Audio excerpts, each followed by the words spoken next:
السلام علیکم ورحمۃ اللہ وبرکاتہ۔ ناظرین، آپ دیکھ رہے ہیں زین مدنی اسلامک چینل اور میں ہوں آپ کا میزبان محمد زین مدنی۔ ناظرین، جیسا کہ آپ کو معلوم ہے کہ ہم ریاض الصالحین ریکارڈ کر رہے ہیں۔ آج ہم ریاض الصالحین کی حدیث نمبر 65 ریکارڈ کریں گے۔ آپ سے التماس ہے کہ ہمارے چینل کو سبسکرائب کریں، لائک کریں، شیئر کریں، بیل آئیکن پہ کلک کریں تاکہ ہر آنے والی نئی ویڈیو آپ تک پہنچ سکے۔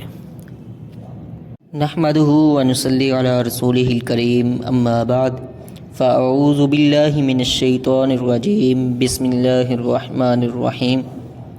ریاض الصالحین جلد اول اور باب نمبر 5، باب المراقبتی، مراقبے کا بیان، اور حدیث نمبر 65۔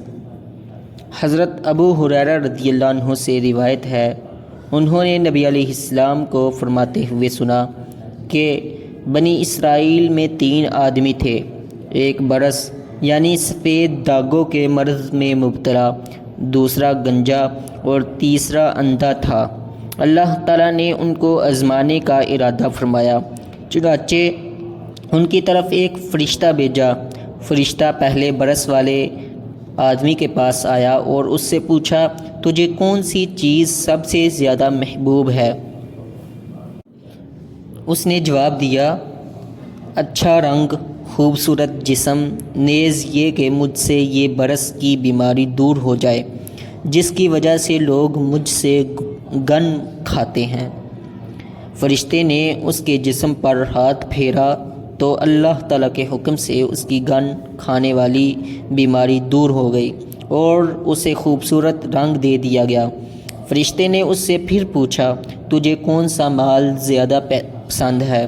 اس نے کہا، اونٹ، یا کہا گائے۔ اس کے بارے میں راوی کو شک ہے، چنانچہ اسے 8-10 مہینے کی گابن اونٹنی دے دی گئی اور فرشتے نے اسے دعا دی کہ اللہ تعالیٰ تیرے لیے اس میں برکت عطا فرمائے۔ پھر وہ فرشتہ گنجے کے پاس آیا اور اس سے پوچھا کہ تجھے کون سی چیز سب سے زیادہ پسند ہے؟ اس نے کہا، اچھے بال، نیز یہ کہ میرا یہ گنجا پن ختم ہو جائے جس کی وجہ سے لوگ مجھ سے نفرت کرتے ہیں۔ فرشتے نے اس کے جسم پر ہاتھ پھیرا تو اس کا گنجا پن دور ہو گیا اور اسے اللہ تعالیٰ کی طرف سے خوبصورت بال عطا کر دیے گئے۔ فرشتے نے اس سے پوچھا، تجھے کون سا مال زیادہ پسند ہے؟ اس نے کہا، گائے۔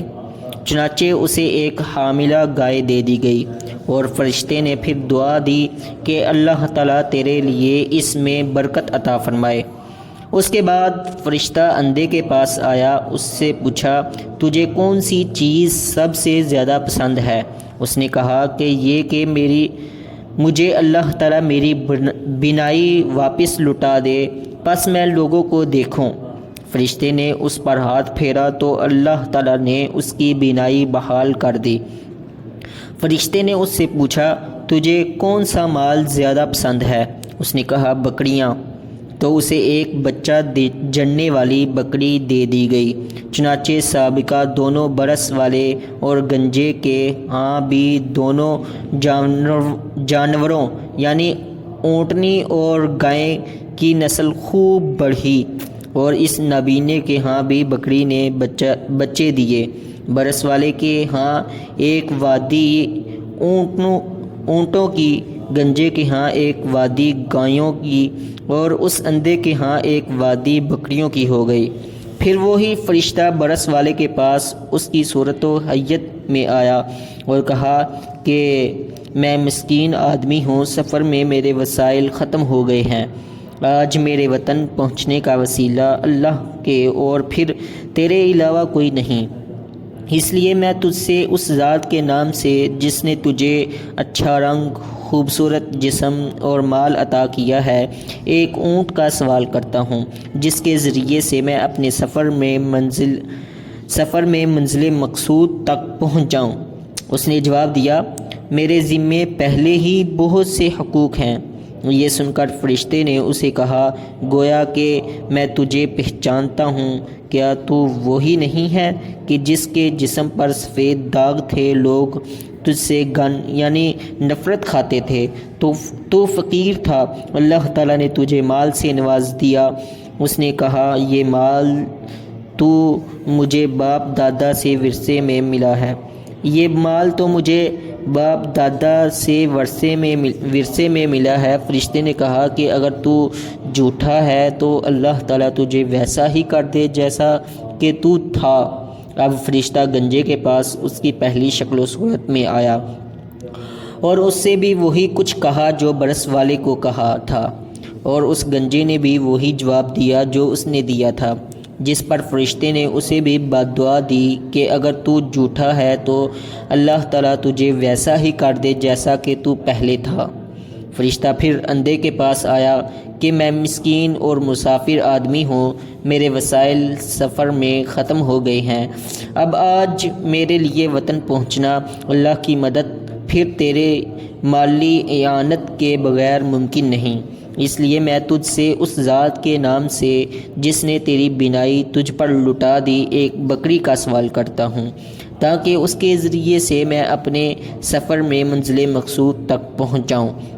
اندھے نے کہا، بلا شبہ میں اندھا تھا، اللہ تعالیٰ نے میری بینائی بحال کر دی، یعنی تیرے سامنے بکریوں کا ریوڑ ہے، ان میں سے جو چاہے لے لے اور جو چاہے چھوڑ دے۔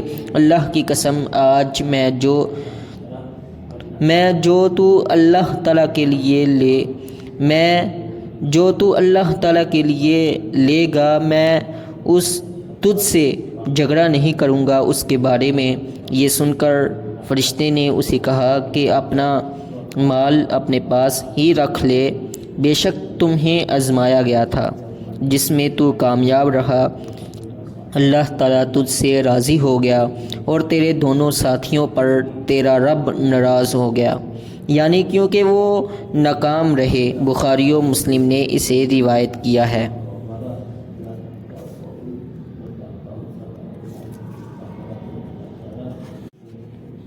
حافظ صلاح الدین یوسف صاحب نے اس حدیث کے فوائد و مسائل اخذ کرتے ہوئے پہلا مسئلہ یہ تحریر کیا ہے کہ اس حدیث سے معلوم ہوا کہ مال و دولت کی فراوانی بھی ایک آزمائش ہے۔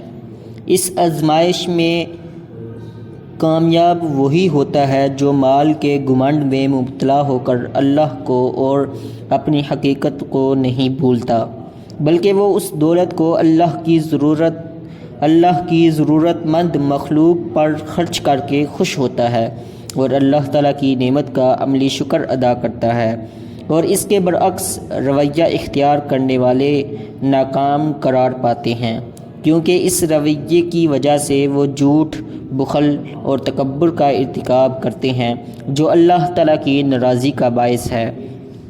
دوسرا مسئلہ یہ اخذ کیا کہ اس حدیث سے یہ دلیل پکڑنا کہ اللہ تعالیٰ کے اولیاء اور فرشتے وغیرہ صحت اور رزق دینے پر قادر ہیں، سراسر جہالت ہے، کیونکہ یہ تو ایک آزمائش تھی جو اللہ تعالیٰ نے فرشتے کے ذریعے سے ان لوگوں پر ڈالی اور اللہ کے حکم سے وہ صحت یاب ہو گئے، جیسا کہ حضرت عیسیٰ علیہ السلام مادرزاد اندھے کو درست کر دیتے تھے، تو اس کی یہ صراحت ہے کہ وہ فرماتے تھے کہ ایسا میں اپنے اختیار سے نہیں بلکہ اللہ تعالیٰ کے حکم سے کرتا ہوں، اور اسے شرعی اصطلاح میں معجزہ کہتے ہیں، اور نبی کے علاوہ کسی کے ہاتھ پر ہو تو اسے کرامت کہتے ہیں، لہٰذا معجزہ یا کرامت اور اختیار کا باہمی فرق ملحوظ رکھنا چاہیے۔ لوگ اس میں فرق نہ کر کے راہ مستقیم سے برگشتہ ہو جاتے ہیں۔ تیسرا مسئلہ یہ اخذ کیا کہ اللہ تعالیٰ کے نام پر سوال کرنے والے کو ضرور کچھ نہ کچھ دینا چاہیے۔ چوتھا مسئلہ یہ تحریر کیا کہ حدیث میں ہے کہ فرشتے نے اسے دعا دی کہ اللہ تعالیٰ تیرے مال میں برکت کرے۔ اس سے معلوم ہوا کہ معاشی تنگی کی صورت میں کسی نیک صالح سے دعا کروانی چاہیے۔ اس طرح یہ بھی پتہ چلتا ہے کہ فرشتوں کی دعائیں بھی لینی چاہیے۔ احادیث میں کئی ایسے اعمال کا ذکر ہے کہ جن کے کرنے والوں کے لیے اللہ کے فرشتے رحمت کی دعا کرتے ہیں۔ مثلا نبی علیہ السلام پر درود پڑھنا، نماز کا انتظار کرنا، کسی مسلمان کے لیے اس کی عدم موجودگی میں دعا کرنا وغیرہ۔ پانچواں مسئلہ یہ اخذ کیا کہ اللہ تعالیٰ مال و دولت عطا کرے تو اسے اپنی ذہانت اور محنت کا شاخسانہ نہیں سمجھنا چاہیے کہ انسان مخلوق کی مدد کرنے سے انکار کر دے کہ میں نے محنت سے کمایا ہے۔ اس طرح نعمتیں چھن جاتی ہیں، کیونکہ مال و دولت کی بنیاد اگر ذہانت اور محنت ہوتی تو جانور وغیرہ بھی بھوکے مر جاتے۔ وما توفیقی الا باللہ۔